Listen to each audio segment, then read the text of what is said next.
네, 안녕하세요. 박세현입니다. 자, 다른 게 아니고 오늘 원래 토지를 하다 보면 우리 등기잖아요, 등기. 땅 문서, 집 문서 다 등기잖아요, 등기. 그죠? 근데 제가 요즘에 보고 있는 게 좀 특이한 걸 보고 있다 그랬죠. 수익률을 내준다라고 해서 하도 이놈의 비트코인 가지고 얘기들 하시니까 뭐 PSW, 뭐 PSS 뭐 하여튼 뭐 무슨 방식 해가지고 뭐 ERC20 뭔 소리인지 하나도 모르는 내용들을 가지고 굉장히 많이들 얘기해요. 뭐 NFT 뭐 NFT 뭐 메타버스 뭐 근데 자 제가 모른다고 해서 그게 안 가는 게 아니라 우리가 이제 이걸 한번 생각해 보시면 간단할 것 같아요. 옛날에 같으면요, 우리 조선시대 때 등기가 있었어요?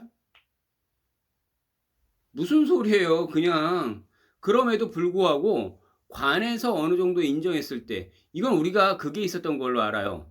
그러니까 고려 시대 때까지 제가 이야기를 해볼게요. 지금 조선 비즈에서 그러니까 이거 지금 나와 있던 그 기사건 하나 가지고 지금 제가 이거 말씀드리기 전에 이 얘기를 해드리는 게 뭐냐면 제가 박시성을 가졌으니까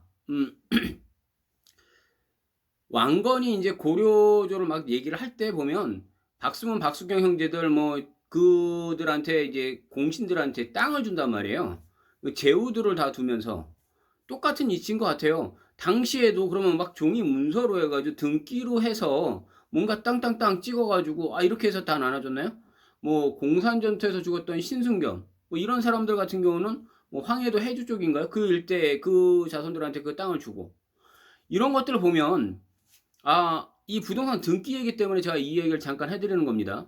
자, 한번 생각을 해보자는 거예요. 당시에는 이게 지금 직인이 찍혀 있거나 뭐 왕건 이렇게 해서 딱 찍어가지고 와서 이게 여기서 여기까지는 얘네 땅이야 측정해가지고 전부 다 나타났을까요? 아니요. 그렇지 않았다는 거예요. 그럼에도 불구하고 당시에 제후들, 그러니까 제후라고 생각하면 되겠죠. 그 땅이라든지 뭐 어떤 그 부동산이라든지 이런 것들을 그냥 하사받았던 사람들, 그 사람들은 그걸 가지고 인정을 해서 썼던 거예요. 그런데 지금에 와서 생각해 보자는 거예요. 부동산 등기라는 게 우리는 요즘에 이제 등기로 해가지고 땅을 사거나 집을 살 때 이제 등기들 이제 우리 부동산에다 맡기면 뭐 보통 일주일 한 십며칠 정도 지나면 뭐 거래하면서 이제 그 안에서 쭉 다 나타나잖아요. 이게 법무사들이 다 처리해 주니까 이거를 사실은 뭐 법무사에다 처리할 게 아니라 그냥 개인이 할 수도 있어요, 개인이. 근데 그게 귀찮고 뭐 하고 하는 근데 그걸 또 직접적으로 하시는 분이 있더라고요. 이거 뭐 의뢰해서 맡기면 뭐 솔직히 얼마 주면 되는데 뭐 그거 그렇게 크게 돈 많이 안 들어요. 그 십몇만 원씩 뭐 의뢰비 더 들고 뭐 이런 것들이 있어요. 근데 자기네들이 이제 알아가지고 쭉 이렇게 이제 우리 그거 있잖아요. 뭐 5점 몇 프로 뭐 5점 몇 프로 뭐 이렇게 해서 들어가는 것들이요. 뭐 무슨 세 세금들 쫙 다 나타나죠. 그것들을 해가지고 플러스 걔네들 수수료 얼마 주면 되는 거예요. 그런데 그게 귀찮다고 그것도 아깝다고 본인이 하시겠대. 그런 분들 제가 본 사람이 있어서 그래요. 약사분이에요. 실제로 약사분이고 정말 잘 아세요. 그러니까 그분은 실제로 하시더라고요. 근데 자기 인건비상 그냥 그거 맡기고 그냥 자기 일 하시는 게 더 나을 텐데. 자, 제가 여기서 핵심적인 거 요거 하나 보고 얘기할게요. 자, 4월 1일자예요. 사실 제가 지금 뭐 미디움으로 계속적으로 알아보면서 난데없이 이걸 지금 왜 자꾸 얘기하냐면요. 보자는 거예요. 얘네가 NFT 시장이라든지 블록체인 시장에 가장 강력한 아이템을 갖고 있어 얘기하는 거예요. 자, 등기의 위변조를 막 알아? 아니, 저는 땅을 하는 사람이니까. 이제는 사실상의 종이는요, 큰 의미가 없어요. 그냥 우리 이게 전산상에서 이게 이렇게 내 땅이네, 뭐 이렇게 거래가 됐네, 이게 다 드러나거든요. 그래서 이제 사람들이 막 얘기를 하죠. 뭐 땅야를 보고 플래닛을 보고 뭘 보고 뭐 디스코를 보고 뭐 별짓을 다 봐서 땅도 쫙 거래들 보니까 여기는 이런데 왜 여기는 이래? 요즘에는요, 이 대부분 사이트에 싹 들어가도 다 드러나기 때문에 금세 알 수 있어요. 그런데 해킹되면 이거 뭔 해킹되는 걸 생각을 해라고 생각하지만 펜타콘이고 어디고까지 국민은행이고 어디고까지 계속적으로 지금 공격 안 해요? 뭐 북한이든 어디든 뭐 어디에도 보면 뭐 걔네들도 그렇고 뭐 어나니 뭔 머스 뭐 이렇게 하는 그 팀들 있잖아요. 해커 팀들이요. 어마어마하지 않아요? 그걸 계속적으로 막아왔다라는 거예요. 그런데 이 블록체인의 개념은 그 자체의 개념이 완전히 다르더라고요. 그러면 앞으로는 해킹 자체를 이 온라인상에서 이루어지는 것들을 이 해킹 자체를 막는 블록체인의 개념으로 되겠구나라고 하는데 이 김판종이라는 분이 정말 재밌어요. 블록체인 시장에서 속도의 장벽을 넘지 않으면 처리를 못한다. 이게 비트코인의 가장 큰 맹점인 거였어요. 초당 이게 TPS라고 하는데 처리 속도가 뭐 4건? 7건? 뭐 큰 의미가 없으니까 뭐 그게 중요한 거 아니니까요. 보면 내가 지금 막 그래서 이게 지금 상용화가 안 되는 거예요. 이게 우리가 일반적으로 그 카드 결제하는 식으로 막 이렇게 결제가 안 되는 이유가 그런 거예요. 자, 비트코인으로 내가 아이스크림 하나 좀 사 먹으러 가는 거예요. 뭐 소리한 베스킨라빈스 뭐 이런 데들 가가지고 딱 사 먹으려고 딱 찍었는데 이걸 결제를 하려고 하는 그 순간에 이거 3일 뒤에 결제됩니다라고 얘기하면요. 이게 말이 웃긴 얘기가 되잖아요. 실제로 그런 일들이 있어요. 그런데 만약 거기다가 플러스 일명 그 코인을 하시는 뭐 가스비라고 하더라고요. 가스비가 난 뭔가 했어요. 가스는 LPG 가스도 아니고 무슨 가스비인가 했더니 우리가 이건 제가 미주 쪽하고 캐나다 쪽을 갔을 때 봤던 건데 우리 주유소 가잖아요. 주유소 가면 우리 기름이라 그러잖아요. 휘발유, 기름. 그러면 기름이면 뭘까? 오일. 아, 오일인가? 근데 다 가스 써져 있어가지고 저는 가스차인 줄 알고 거기는 안 갔어요. 아, 이게 정말 진짜 무식한 거죠. 주유소가 가스예요, 가스.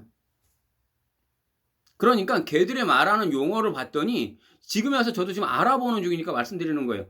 가스를 태운다 이런 식의 말을 하더라고요. 아, 비용이 발생을 하는구나. 아, 이제 놓고 보니까 뭔가 했더니 걔네들 그 시장들 있잖아요. 뭐 요즘에 우리나라에서 뭐 4개만 인정했다면서요. 뭐 비슷한 업비트 뭐 몇 개 있다면서요. 진짜 알아보고 있는 중이니까 이렇게 지금 잘 모르는 게 맞아요. 하지만 모르는 사람이 실제 바라보는 것도 정말 궁금해하는 것들을 정확히 한번 판단해 보시라는 거예요. 자, 똑같다는 거예요. 이거 얘기하다가 왜 갑자기 이거는요. 어차피 링크 걸은 거 쫙 보시면 돼요. 대법원도요. 블록체인 적용해서 정책 연구를 한다는 거예요. 이제는요. 위변조를 막기 위해서 부동산 등기도요. 뭘 해야 돼요? 블록체인 기술이 들어가야 되는 거예요. 그렇다면 이 블록체인 기술의 TPS 전 세계에서 가장 빠르다라고 얘기하고 그렇게 자신 있다라고 얘기하는 김판종 회장이 와나 환장했어요. 나 정말 이 사람 이해가 안 됐거든요. 학동에 있다니까요. 학동에 가보세요.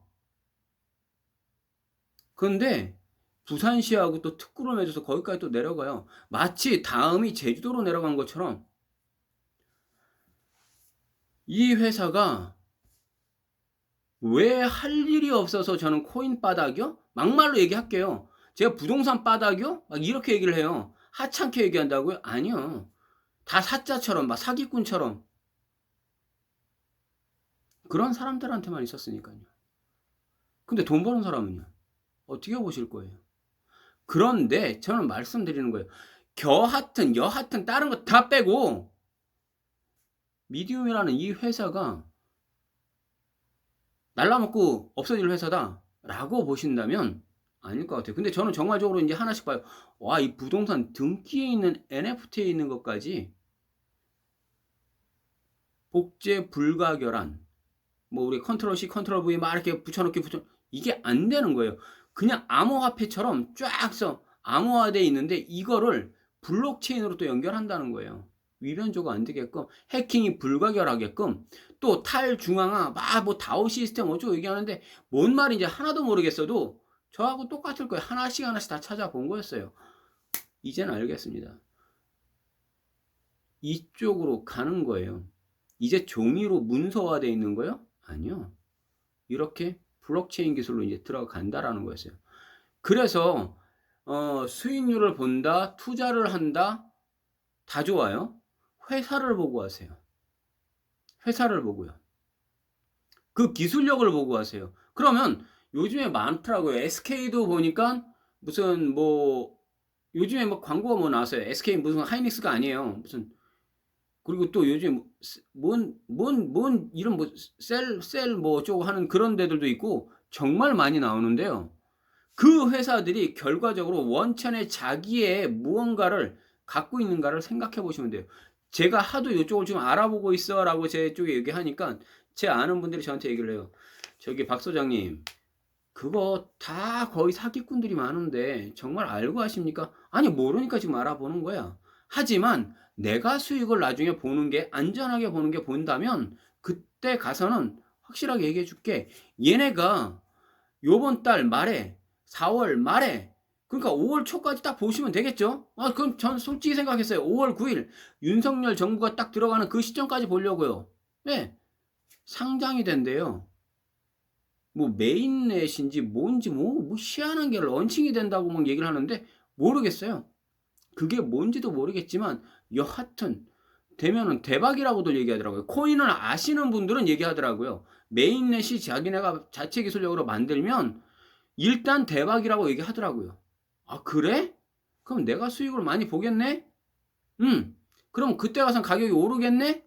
라고 얘기해도 그래도 내가 먼저 해놓고 났을 때 손해를 봐도 내가 먼저 볼 테니까 나는 내 선배를 통해 가지고 나도 소개를 받은 것 뿐이니까. 근데 이 사람은 실제로 지금의 수익을 굉장히 많이 봤어요. 그렇기 때문에 우리 그런 거 있잖아요. 원래 비트코인이 몇백 원이었잖아요. 5천만 원, 뭐 8천만 원 갔다면서요. 집값 오르는 게 문제겠어요? 그래서 얘기를 합니다. 요 시점이 끝난 시점일 때는 제가 수익을 봤다라고 이야기를 하는 그 시점일 때는 놓치지 마십시오. 그리고 저는 이제 사람들을 한 사람씩 한 사람씩 검증을 해보려고 합니다.